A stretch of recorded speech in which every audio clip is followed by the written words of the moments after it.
My name is Trina Nahm-Mijo, and I'm born and raised in Hawaii on the island of Oahu, but I've lived on the Big Island since 1975. My dear friend, Susanna Tiapula, has gotten me involved with the Asian American, Native Hawaiian and Pacific Island Council. I was really impressed with how much community involvement they had. So that's one thing that impressed me about the organization. But their mission of making end of life not a fearful thing and doing it with choice and compassion is something I've believed in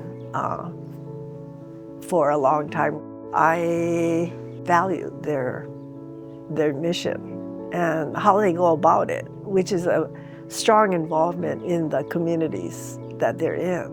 I went to Bhutan in 2019, and I was a volunteer there at the psych ward in their only hospital they have in Thimphu, their main city. In Bhutan, being close to the veil, I would call it, is an everyday occurrence because they're way up there in the Himalayas. And, you know, you need a driver, designated driver, because there are landslides and huge drop-offs without railings, 1,000 feet, go flying into the ditch.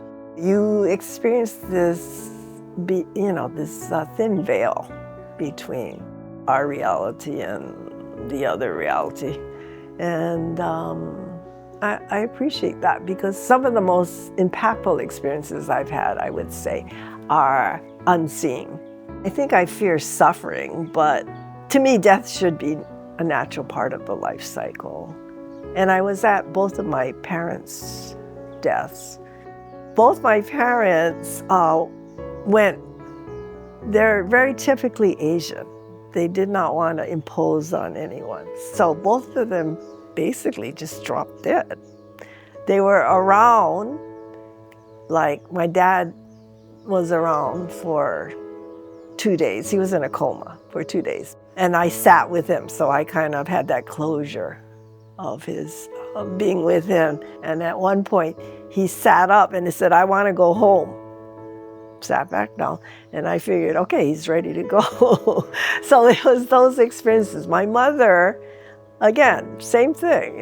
They were pretty healthy until their passing. So I'm not used to dealing with lingering death. I think that is my worst fear.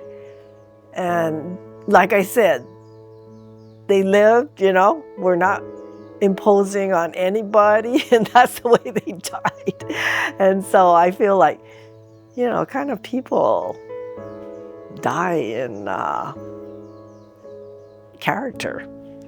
I just feel that death should be a transition. I was very, transformed by being at both my parents' passings because I feel I entered another realm through their passings. Because of those experiences, again, I don't fear death. I just do not like suffering. For me, it just should be a transition to another world. So Compassion and Choice's mission of just making it a part of life and the life cycle is close to my heart.